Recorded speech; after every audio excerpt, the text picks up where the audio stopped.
Hi viewers, welcome to homework online classroom. আবারও সবাইকে homework online ক্লাসরুমে স্বাগত জানাই। এসো আমরা দেখি ক্লাস 2 এর দ্বিতীয় পর্যায়ে ক্রমিক মূল্যায়নের স্বাস্থ্য শারীর শিক্ষা বিষয়ে কতদূর থেকে কতদূর পড়বে। তো আমাদের জেনে রাখা ভালো যে প্রথমেই আমরা জানব সিলেবাসটা কী আছে।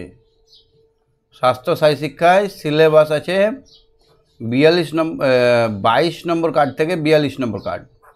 এখানে পেজ নাম্বার হয় না, এখানে কার্ড নাম্বার হয়। দেখো নিচের দিকে কার্ড নাম্বার লেখা আছে দেখো এটা হচ্ছে 22 নম্বর কার্ড। তো সবাই 22 নম্বর পৃষ্ঠা বা 22 নম্বর কার্ডটা বের করো।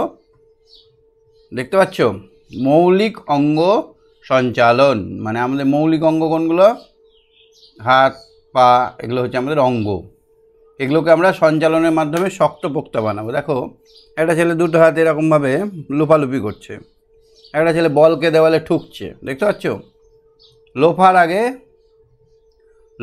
আগে অন্য কিছু তোলা। আমরা যদি কোনো কিছু লুপতে যাই তার আগে আমাদেরকে কিছু ভারী উত্তোলন করতে হবে, তাহলে হাতটা সলিড হবে।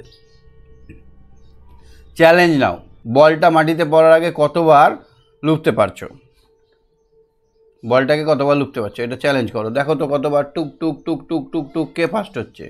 এ ধরো 8 বার করলে, 9 বার করলে, এরকম দেওয়ালে ঠুকে ঠুকে কে সব থেকে বেশি বার করতে পারছে। এই চ্যালেঞ্জিং গেম খেললে আমাদের হাতের দক্ষতাটা বেড়ে যাবে। ছোড়ার জন্য নরম জিনিস যত রকমের পাওয়া যায় ব্যবহার করতে পারো, মানে ছোট্ট স্পঞ্জের বল, ভিকি বল, তারপরে যে কোনো ধরনের বল, রবারের বলগুলো হতে পারে। নেক্সট দেখো তো দুটো বিভিন্ন ধরনের বল, অন্যান্য জিনিস যা ছোড়া যায়, বিন ব্যাগ, তারপরে চাকা, ছোট ছোট ছোট ছোট জিনিসগুলো যেগুলো আছে সেগুলো কী কী লাগছে? এই দুটো জিনিস লাগছে, চুনের গুঁড়ো বা চিহ্ন। এটা কী হবে? নিরাপত্তা ব্যবস্থা। হালকা ওজনের নরম বল ব্যবহার করো, ক্রিয়াকলাপের মধ্যে ব্যবধান রাখো। মানে এবার হালকা ওজনের বল ব্যবহার করলাম, নরম, যাতে লেগে টেগে না যায়। ক্রিয়াকলাপ বলতে আমরা যে কাজগুলো করব, একটার আর একটার মধ্যে ডিস্ট্যান্স, গ্যাপিংটা যেন ঠিক থাকে, যেন এর বলটা এর মাথায় না পড়ে। বিশেষ করে ওরা যখন কোনো জিনিস সংগ্রহে তাড়া করবে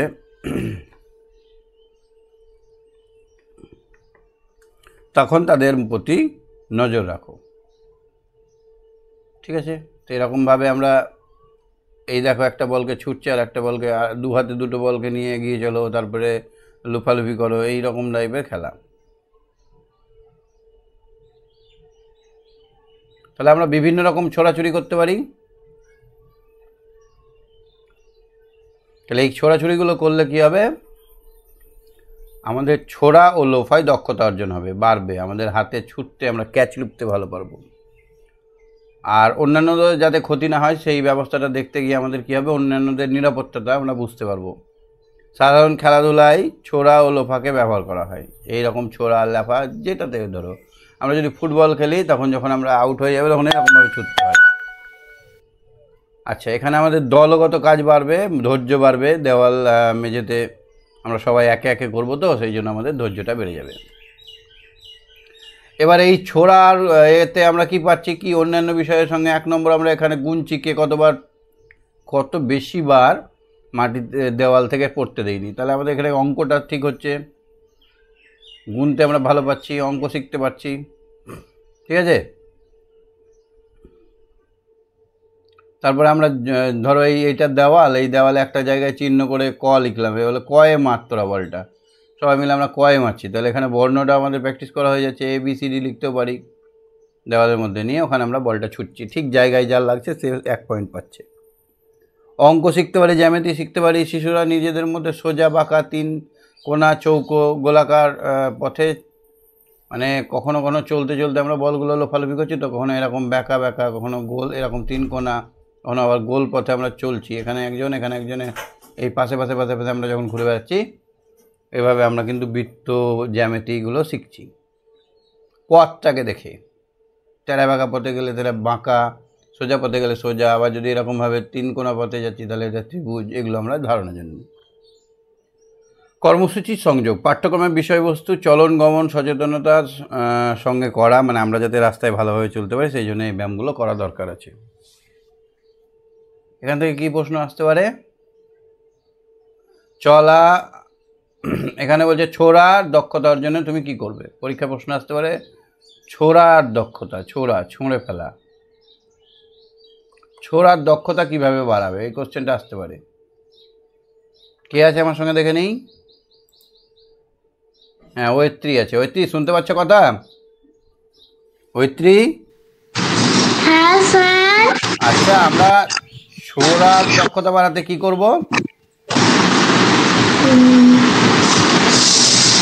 আমরা বল ছুড়বো, ঠিকঠাক জায়গায় বলটা ছুটতে পারবো। এর জন্য কি করব?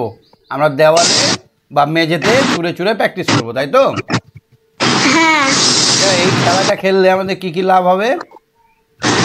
হাতটা শক্তপোক্ত হবে, হবে না? হ্যাঁ। আর চোখের দৃষ্টিশক্তি বাড়বে।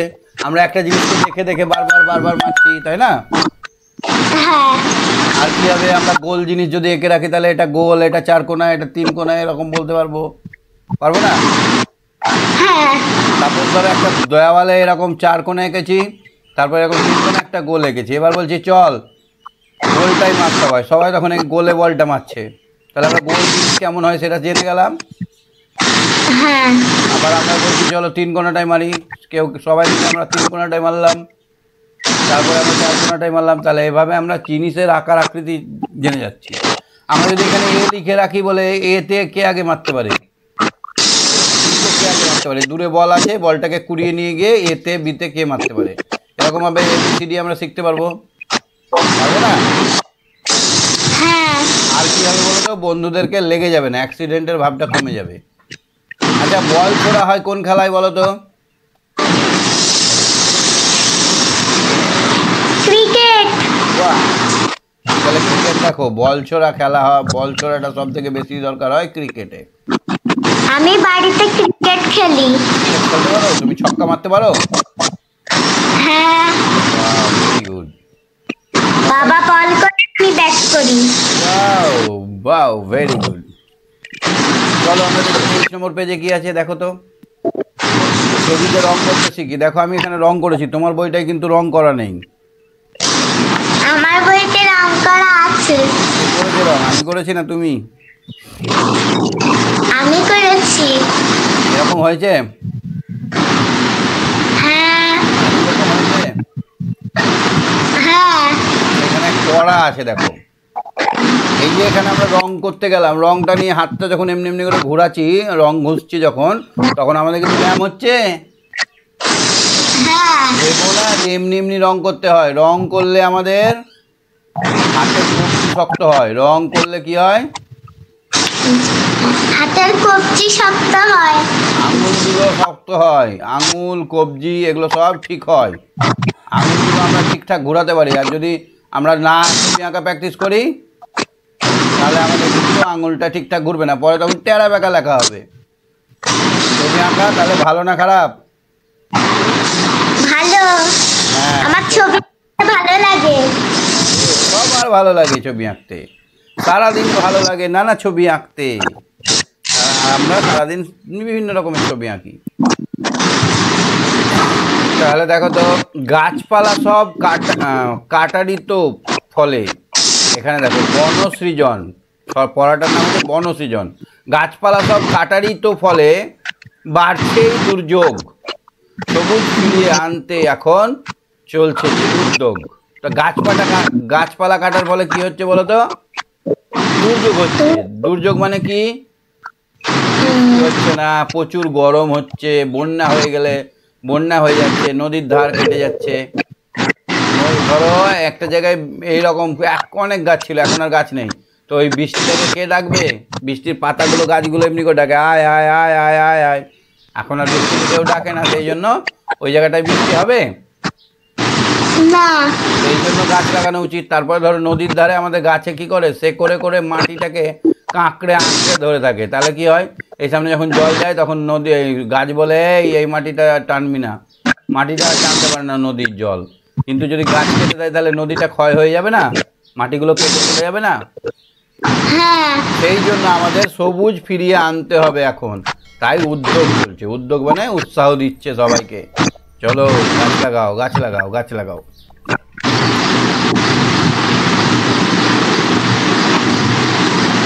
বুঝতে পারছো কথা? হ্যাঁ। তাহলে আমাদের বেশি বেশি করে কি লাগাতে হবে? গাছ। পরেরটা দেখো, আর একটা রং করতে আছে, দেখো দুটো পাখি আছে, একটা পাখি আছে, একটা কুকুর আছে। তো গ্রীষ্মকালে তোমরা জল খাও না বেশি করে? হ্যাঁ। বরফ। পাখিদের ধরো পুকুর শুকিয়ে যায়, তো পাখিরা কোথা থেকে জল পাবে? ওদের ছাদে জল দিতে হবে। হ্যাঁ, আমাদের বাড়ির বাড়ির বাইরে রাস্তার ধারে একটা বড় পাত্রে করে জল দিতে হবে। এই জলটা কুকুরে খাবে, কুকুরে খাবে, দেখতে মজা লাগবে, ওরা অনেক আশীর্বাদ করবে, ওরা জল খেয়ে বেঁচে থাকবে, আমাদের উপকার করবে, ওরা আমাদের বাড়ি পাহারা দিবে, দেবে না? হ্যাঁ। আর ছাদের উপরেও একটা ছোট্ট বাটিতে করে আমরা পাত্র করে জল দিয়ে দিতে পারি, দুটো দানা ছড়িয়ে দিতে পারি, তাহলে ওখানে এসে পাখিরা কি করবে? পাখিরা ওখানে জল খাবে। ঠিক আছে? তাহলে আমাদের পাখিদের জল খাওয়াতে হবে না, হবে না? হবে। হ্যাঁ, কারণ যদি পশু পাখি না থাকে তাহলে মানুষ কি করে হবে? পশু পাখি অনেক কাজ করে, অনেক সাহায্য করে। দেখো তো, পশু পাখিরাও জল খেতে চায়, বলো?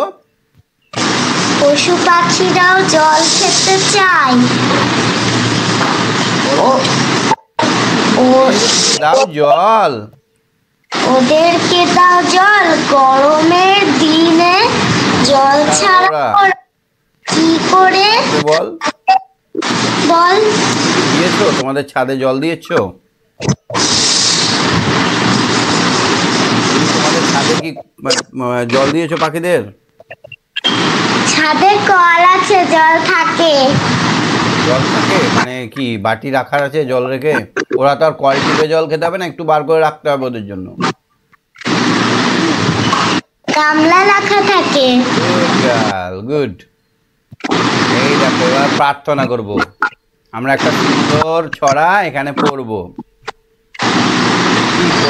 তুমি গান করতে পারো? তুমি গান করতে পারো? কেন গান করতে পারি না। প্রার্থনা করব। প্রার্থনা মানে কি গো? আমরা যদি আমার মনের কথা ঈশ্বর ভগবান আল্লাহকে জানাই, সেটা হচ্ছে প্রার্থনা। ভগবান হে, সেরকম ভাবে হাত দুটো জোড়ো করে, ভগবান হে, খোদা তাআলা হে, বলো বলো, ভগবান হে, ভগবান হে, খোদা তাআলা হে, জয় জয় হে। হাত দুটো একদম উপরে তুলে দিতে হবে। জয় জয় হে, তব জয় জয় হে। এই দু লাইন বলো। তুমি করো। প্রথম দু লাইন হোক না আগে। ভগবান হে, খোদা তাআলা হে, জয় জয় হে, তব জয় জয় হে। জয় জয় তুমি করো সবে সম স্নেহ দান হে। স্নেহ যেমন করে ভালোবাসে মানুষ, সেরকম ভাবে দেখাতে হবে হাত দিয়ে। তুমি সবে সম স্নেহ দান হে, জয় জয় হে, তব জয় জয় হে। এবার এমনি করে বলতে হবে, নহ বিভু তুমি কবু ধন্য হে। পায়ে লেপ রাইট করতে হবে, পায়ে লেফট রাইট লেফট করতে হবে। নহ বিভু তুমি কবু ভিন্ন হে, জগৎ জুড়িয়া তার চিহ্ন হে, দেহ প্রেম ভক্তি জ্ঞান হে, হতে করো ত্রাণ হে। এখন সময় সকাল 7:30। ত্রাণ হে, ত্রাণ, ত্রাণ বললে এরকম, ত্রাণ হে, ত্রাণ হে, জয় জয় হে, তব জয় জয় হে। জয় জয় হেটা কেমন? হাতে ওপর দিক থেকে এরকম করে, জয় জয় হে, তব জয় জয় হে। বুঝতে পারছো? হ্যাঁ।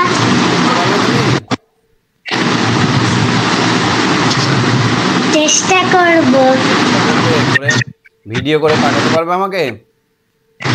হ্যাঁ। আমি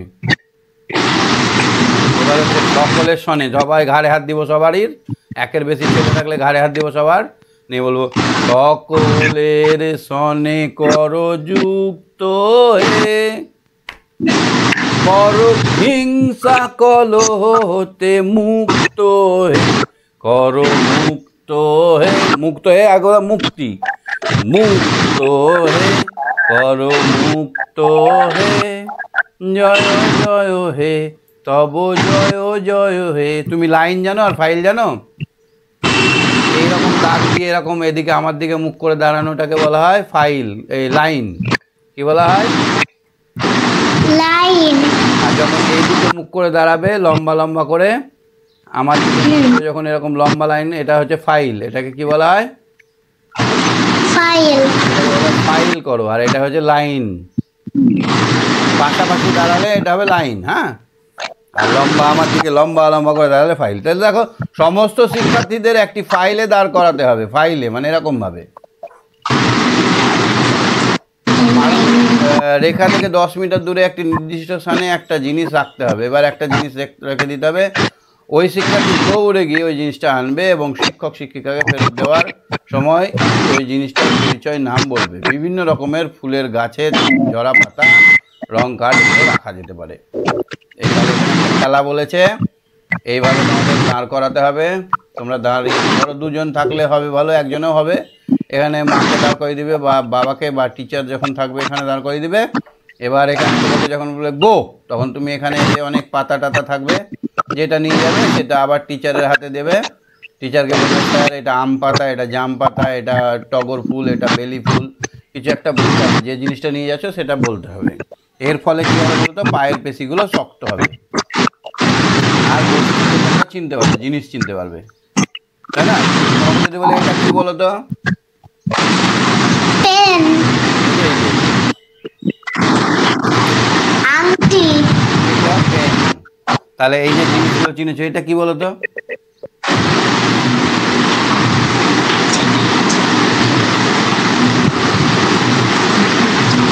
দেখা যাচ্ছে না। পিন। তাহলে আমরা অনেক কিছু কিনেছি, সেগুলো নিয়ে খেলা। এই খেলাটা তোমরা খেলতে পারো। আচ্ছা, খেলতে খেলতে আমরা অনেক কিছু শিখি না? চিচিং, আম চিচিং। তো জল নিয়ে আমরা খেলতে গেলে কি শিখতে পারি দেখো তো?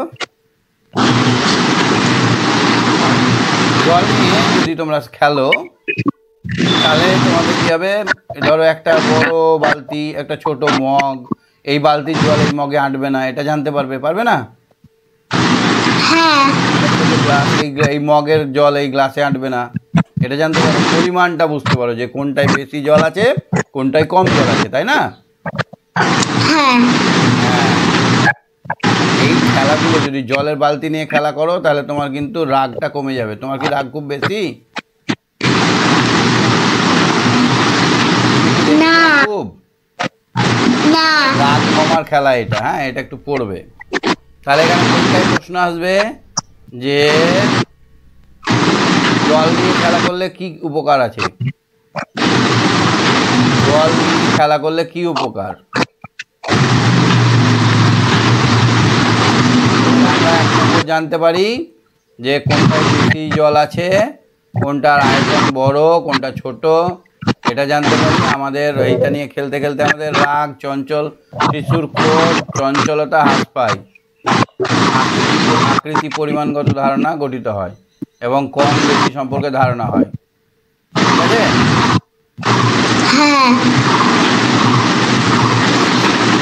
ঘাস যদি থাকে তোমাদের উঠোনে বা মাঠে কোথাও এরকম ঘাস আছে, এই ঘাস চেনার মাধ্যমে অনেক শিক্ষা হয়।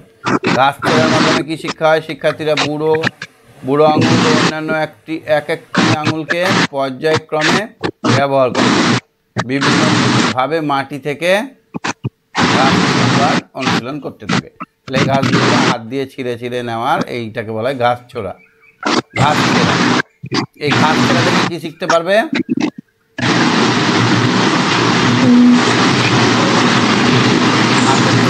আঙুলের পেশি, এই আঙুলগুলো শক্ত হবে, টানতে পারবো আমরা ঘাসগুলোকে, তাই না? প্রত্যেকটা আঙুলের ক্ষমতা বাড়বে, এর ফলে হাতের লেখা ভালো হবে। কি হবে? হাতের লেখা ভালো হবে। যারা লিখতে ভালো পারে না, হাতের লেখা ভালো নাই, তারা যদি ঘাস দিয়ে একটা একটা করে সব আঙুল দিয়ে একটা করে ঘাস ছেড়ে, একবার এটা দিয়ে একবার এটা দিয়ে একবার এটা দিয়ে এরকম করে ঘাস ছেড়ে, তাহলে আঙুলের হাতের লেখাটা ভালো হবে। ঠিক আছে? হ্যাঁ। ঠিক আছে, তুমি একটু। হ্যাঁ, Saptarshi, Saptarshi, good morning. Sir, good morning. Good morning. আচ্ছা, তুমি ঘাস ছিঁড়েছো কোনোদিন? না। তাহলে ঘাস ছেঁড়া খেলায় কি উপকার বললাম? আঙুলের পেশিগুলো এইভাবে হাত দিয়ে টানে টানে ছিঁড়ছি বলে আঙুলের পেশিগুলো শক্ত হবে, আর কি হবে? হাতের লেখা ভালো হবে। হ্যাঁ, হ্যাঁ। কাগজ ছিঁড়েছো, এটা তো তুমি ভালো পারো, আমি জানি, প্রচুর কাগজ ছিল। কাগজ ছিঁড়েছো? খচ খচ করে কাগজ ছিঁড়ে দাও, ছিল না? হ্যাঁ। তাহলে শিক্ষার্থীদের হাতের বুড়ো আঙুল ও অন্যান্য যে কোনো দুটি আঙুলকে ব্যবহার করে, একবার এই বুড়ো আঙুল দিয়ে, তারপরে এই আঙুল দিয়ে, এরকমভাবে সব আঙুল দিয়ে কাগজ ছিঁড়লে ঠিক একই উপকার হয়। কি উপকার হয় না, হাতের পেশিগুলো, আঙুলের পেশিগুলোর অনুশীলন হয়, আর কাগজের টুকরো করার ফলে আমরা ভাগটা বুঝতে পারি। ধরো একটা কাগজের টুকরো ছিল, আমি তোমাকে বললাম সপ্তর্ষি এটা ভাগ করো তো, তখন তুমি বুঝলে একটাকে আমরা ছিঁড়ে দুভাগ করলাম, আবার ভাগ করো তো কটা হলো, চারটে হলো, আবার এটাকে ভাগ করো তো কটা হলো। তাহলে একটা কাগজকে আমরা যদি 10 বার ভাগ করি এরকমভাবে নিয়ে যদি ছিঁড়ি, তাহলে কটা হবে? এই সব অঙ্কগুলো পাকা হয়ে যায়। বুঝতে পারছো? হ্যাঁ। অঙ্ক সম্বন্ধে ভালো জ্ঞান হয়। তোমাকে যদি বলি যে একটা A4 কাগজকে, তোমাদের একটা খাতার পাতাকে যদি 4 বার ভাঁজ করে ছেড়ো মধ্যে মধ্যে, তাহলে কটা ভাগ পাবে? চারটে। না, 8টা পাওয়া যাবে। কারণ 4 বার ভাঁজ করেছি, মানে একবার, দুবার, তিনবার, এই 4 বার, 1 2 3 4 বার ভাঁজ করেছি, নিয়ে মধ্যে ছেড়ে দিলাম, কটা হলো? 1 2 3 4 5 6 7 8টা হলো না? হ্যাঁ। মানে খাতাটাকে আমরা এরকমভাবে লম্বা করে ভাঁজ করেছি 8 বার, 4 বার, নিয়ে মধ্যে ছেড়ে দিয়েছি, তাহলে 8টা হলো না? হ্যাঁ। তাহলে অঙ্ক শিখছো না? শিখছি। এই দেখো তোমার এরা তোমাদের মতোই কাগজ শিখছে আর অঙ্ক শিখছে। এর ফলে কি হয়? আঙুলের ব্যবহারের ফলে এর ফলে আঙুল দিয়ে ব্যবহার করে ওই কাগজগুলোকে গোল গোল করে দিতে পারো। গোল গোল করলে আবার আর একটা জিনিস হয়, ছোড়া হয়, এমনি করে উড়িয়ে উড়িয়ে গোল খেলা হয়। এইগুলো করতে গিয়ে আমাদের আঙুলের ব্যায়াম হয়, আর হাতের লেখা আঙুলগুলো যেহেতু আমি ব্যবহার করছি, ওই জন্য হাতের লেখাটা সুন্দর হয়। তাহলে শুধু কি লেখা লিখলে হাতের লেখা সুন্দর হবে? না ঘাস ছিঁড়তে হবে, কাগজ ছিঁড়তে হবে, সবগুলো করতে হবে, তবে হাতের লেখা সুন্দর হবে? চিনতে হবে, সবগুলোই করতে হবে। আঠা নিয়ে খেলো তুমি, আঠা। হ্যাঁ, আঠা আঠা দিয়ে বানাই আমি। কি বানাও? প্লেন। প্লেন বানাও? উড়ে, প্লেনটা উড়ে? হ্যাঁ, নৌকা। আচ্ছা দেখো, নরম কাদার মতো আটা শিক্ষার্থীদের হাতের তালু আঙুলের সাহায্যে গোল করতে দিতে হবে। এছাড়াও নরম আটা চ্যাপ্টা করে রুটি, লুচি, আটা মানে ময়দা, আচ্ছা ময়দা, তারপরে লুচি, নিমকি, বরফি, চৌকো, গজা, এগুলো সব, মানে ধরো তোমাকে একটা মা রুটি করছে, একটা লই দিয়ে দিল, এটা দিল, এটাকে তুমি এরকমভাবে কেটে কেটে গজা বানালে, কখনো পুতুল বানালে, কখনো খেলনা বানালে, বানাও না? হ্যাঁ, আমি বানাই। আমি জানি তুমি বানাও, সবাই বানায়, সব বাচ্চারাই বানায়। এর ফলে কি হবে বলো তো? আমরা গোল করছি যখন, হাতের তালুর ব্যায়ামটা হচ্ছে, তারপর আমরা এমনি চোখ গড়াচ্ছি, এমনি করে টিপে দিচ্ছি, নাক হয়ে যাচ্ছে, এমনি করে টিপে কান করে দিচ্ছি, এখানে চোখ করে দিচ্ছি, করছি না? হ্যাঁ। তাহলে এতে কি হচ্ছে? আমাদের আঙুলগুলো ব্যবহার হচ্ছে। আলু সেদ্ধ মেখেছো কোনোদিন? আলু সেদ্ধ? আর যেদিন আলু সেদ্ধ হয় আমাকে লঙ্কা দিয়ে মাখতে বলে। ওকে মা, ঝাল লাগবে তো? হ্যাঁ, ঝাল লাগে তো হাতে। তাহলে এগুলো করলে হাতের লেখা ভালো হবে। তোমার হাতের লেখা কেমন? ভালো। ভালো কেন বলো তো? ওইসব করো বলেই ভালো। আর যারা কোনো কাজ করবে না তাদের হাতে লেখা ভালো হবে? না, আমাকে বলছে হাতে লেখা দিয়েছিল, পারফেক্ট দিয়েছে। ওয়াও, তাহলে হাতের পায়ের ছাপ তৈরি করতে হবে। তা আমরা যদি মজা করে আমরা যদি একটা এরকম করি যে হাতের বুড়ো আঙুলের ছাপ দিয়ে আমরা আজকে ফিঙ্গার ট্রি বানাবো। কি বানাবো? Finger tree. তাহলে বুড়ো আঙুলে কি করব? সবুজ রং লাগিয়ে দেবো। এইভাবে একটা বুড়ো আঙুল দিয়ে দিলাম তো। হ্যাঁ, তারপর আর একটা আঙুলে আমি নীল রং দিয়ে দিলাম, এখানে আর একটা বুড়ো আঙুলের ছাপ দিয়ে দিলাম, তারপর এখানে আর একটা বুড়ো আঙুলের ছাপ দিয়ে দিলাম। এইভাবে আমরা যদি নীল লাল সবুজ আঙুলের ছাপ দিই তাহলে কি গাছ বানানো যাবে না? হ্যাঁ যাবে। তুমি বানিয়েছো কোনোদিন? না, আমি বানাইনি। এর জন্য কি করতে হবে প্রথমে বলো তো? প্রথমে আগে আউটলাইনটা এঁকে দিতে হবে। গাছের প্রথমে গুঁড়িটা আঁকতে হবে। গুঁড়ি আঁকার পর গাছের এরকম এটা কোন দিক দিয়ে কীরকম করবে সেই মডেলিংটা এঁকে দিতে হবে। তারপরে বুড়ো আঙুলে টিপছাপ লাগাতে হবে, বিভিন্ন রঙের টিপছাপ লাগাতে হবে। এরকমভাবে একটা টিপছাপ হলো, এখানে আরেকটা দূরে আর একটা টিপছাপ দিলাম, এখানে আর একটা টিপছাপ দিলাম। এরকমভাবে বুড়ো আঙুল আর ছোটো আঙুল মেজো আঙুল দিয়ে শুধু টিপছাপ লাগিয়ে দিতে হবে। এক কালার লাগা হয়ে গেল। নেক্সট অন্য কালার নিয়ে নিলাম, অন্য কালার দিয়ে আবার টিপছাপ দিচ্ছি দাগ বরাবর, যেন দাগের বাইরে না যায় টিপছাপটা। হ্যাঁ, এইরকম করে টিপছাপ দিয়ে আমাদের কিন্তু একটা সুন্দর, এবং আমার তো এখানে টিপছাপ দিচ্ছি না, আমি রঙে করছি। যখন তুমি হাতে করবে দেখবে এত সুন্দর লাগবে বলার নেই, দারুণ সুন্দর লাগে। কেন বলো তো? বুড়ো আঙুলের যে দাগগুলো থাকে না ভাঁজ ভাঁজ, ওই দাগগুলোও দেখা যায়। মানে আমাদের ফিঙ্গারটা তো এরকম এরকম দাগ দেওয়া থাকে এরকম। হ্যাঁ, তাতেই বোঝা যায় কার কোনটা ফিঙ্গার। হ্যাঁ, ফিঙ্গারপ্রিন্টসটা দেখেই বোঝা যায় কার কোনটা ফিঙ্গার। এইভাবে আমরা চোরও ধরে নিতে পারবো। কি করে চোর ধরবো? ধরো একটা ছুরিতে করে একটা চোর একটা কিছু কেটেছে, দরজা কেটে দিয়ে ঢুকেছে, এবার ছুরিটা পড়ে আছে, আর ছুরিটাতে তো ওই বুড়ো আঙুলের ফিঙ্গার থাকবে চোরটা, তাই না? হ্যাঁ, ডিটেকটিভরা ধরে। ঠিক এরকমভাবে গাছটা ভালো লাগছে না? তো আমরা যদি হাতে পুরো হাতটাই কালি লাগিয়ে এরকম ভাবে থাপাস করে দিই তাহলে কিসের ছবি হবে? দেখেছো কোনোদিন একে? 5টা আঙুলের ছবি হয়ে যাবে। 5টা আঙুলের ছবি হয়ে যাবে। আর এই 5টা আঙুলের ছবিটাকে আমরা যদি দেখি তো এটা একটা কুকুরের ছবি করা যাবে। এরকম হবে, হ্যাঁ করছে, করা যায় না?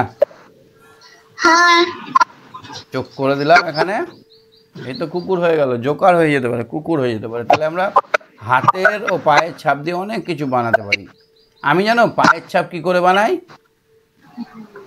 পায়ের ছাপ, পায়ের রং আমি এখানে কালি লাগাই, এইটাই, এই হাতের তলাটায়, হ্যাঁ, এই ঘুষ এইটাই। এবার এইখানে কালি লাগালে এরকম হয়ে গেল। আমি যখন দেওয়ালে বা মেঝেতে বা কাগজে যখন ছাপ দিই এরকম হয়ে গেল। এবার আমি কি করি? ফিঙ্গারগুলো করে দিই, এখানে গোল, এখানে ছোট্ট ছোট্ট। এটা পা হলো না? হ্যাঁ, পায়ের ছাপ মনে হচ্ছে পুচকু ছেলের পায়ের ছাপ মনে হচ্ছে না? হ্যাঁ, এইরকম করে আমি পায়ের ছাপ করি। আমরা যদি সত্যি সত্যি পায়ে একদম রং লাগিয়ে যদি একটা কাগজে ছাপ নিই তো কেমন আসবে? সেটা দিয়ে কিছু করা যেতে পারে, কোনো ডিজাইন?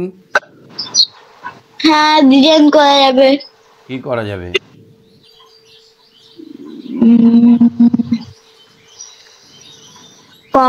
আমাদের ঘরে মা কাকিমারা কি করে বলো তো? লক্ষ্মীর পায়ের ছাপ আঁকে না? হ্যাঁ, লক্ষ্মীর পায়ের ছাপ আঁকে এইরকম করে এস দিয়ে আঁকে।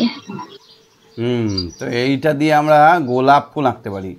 এই যে পায়ের ছাপটা হলো, এটা দিয়ে গোলাপ করে দিতে পারি। এখানে এরকম করে জুড়ে দিলাম, জুড়ে দিয়ে এটাকে এরকম ভাঁজ ভাঁজ করে দিয়ে এটাকে গোলাপ করে দিতে পারি। এরকমভাবে গোলাপ করে দিতে পারি। ঠিক আছে, অনেকগুলো গোলাপ একটা জায়গায় বাঁধা আছে, এরকম করে দিতে পারি। আরও দেখবে ভেবে কি হয়। তো দেখো, পায়ে রং মাখিয়ে শিক্ষার্থীরা সোজা দাগের ওপর প্রথমে হাঁটতে হবে এবং মেঝেতে মাটিতে পায়ের ছাপ পড়বে। যদি তার উপরে দিয়ে চলতে হয়, ধরো তুমি এখানে পা দিয়েছো, তোমার বন্ধুরা ওই পায়ের ছাপে ছাপেই যেতে পারবে, বাইরে যেতে পারবে না। তাহলে তারা উৎসাহিত হবে, এর ফলে তাদের হাঁটা দেহ ভাবভঙ্গি গড়ে উঠবে। তাহলে আমরা যদি পায়ের ছাপের ওপরে, এখানে একটা পায়ের ছাপ পড়েছে, এখানে একটা পায়ের ছাপ পড়েছে, এরকমভাবে পায়ের ছাপের ওপর ছাপ মিলিয়ে যদি হাঁটি তাহলে কি হবে? আমাদের হাঁটাটা নিয়ন্ত্রিত হবে। এর ফলে কি হবে বলো তো? হাঁটা চলার ভারসাম্য বৃদ্ধির জন্য মাথায় মাথায় কি হবে? পড়ো পড়ো, এটা পড়ো। হুম, অনুশীলন হবে। অনুশীলন হবে, হ্যাঁ, মানে হাঁটার অভ্যাস হবে। আমরা যেমন পড়ার অভ্যাস করি তেমনি হাঁটারও অভ্যাস হবে। তাহলে আমরা 28 নম্বর পেজ অবধি আজকে দেখবো। হ্যাঁ, হ্যাঁ, ঠিক আছে। বর্গাকার দিয়ে গঠন। বর্গাকার মানে দিয়ে কি বলতো? এই গঠন। দেখো, এই কাগজটাকে যদি আমরা ভাঁজ করতে পারি ঠিকঠাক, এটা দিয়ে একটা বর্গাকার তৈরি হবে, হবে না? হ্যাঁ, তোমাকে একটা বর্গাকার তৈরি করতে গেলে একটা এরকম কাগজ নিলে, ঠিক আছে, এই কাগজটার এইরকম ভাবে 3টে সমান ভাগে ভাগ করবে, এইদিকেও 3টে সমান ভাগে ভাগ করবে। এবার বর্গাকার বানাতে গেলে বর্গাকারে কটা তল থাকে? 6টা। কটা তল থাকে? কটা থাকে? 6টা তল থাকে। কটা থাকে? 4টে। 6টা। বর্গাকার জিনিসের 6টা তল থাকে। দেখো, এটা দেখাচ্ছি আমি। এই জিনিসটা দেখো, 1টা 2টো, দুদিকে হলো, এই সাইড ওই সাইড 4টে, এই আর এই 6টা হলো না? হ্যাঁ, একটা বর্গাকার জিনিসের 6টা তল থাকে। কটা তল থাকে? 6টা। 6টা তল। তাহলে আমাদের এখানে 4টে তল হলো, আর 2টো তল আমাদের এক্সট্রা জুড়তে হবে। এই 2টো তল হচ্ছে, ধরো এখানে আমি একটা দিলাম,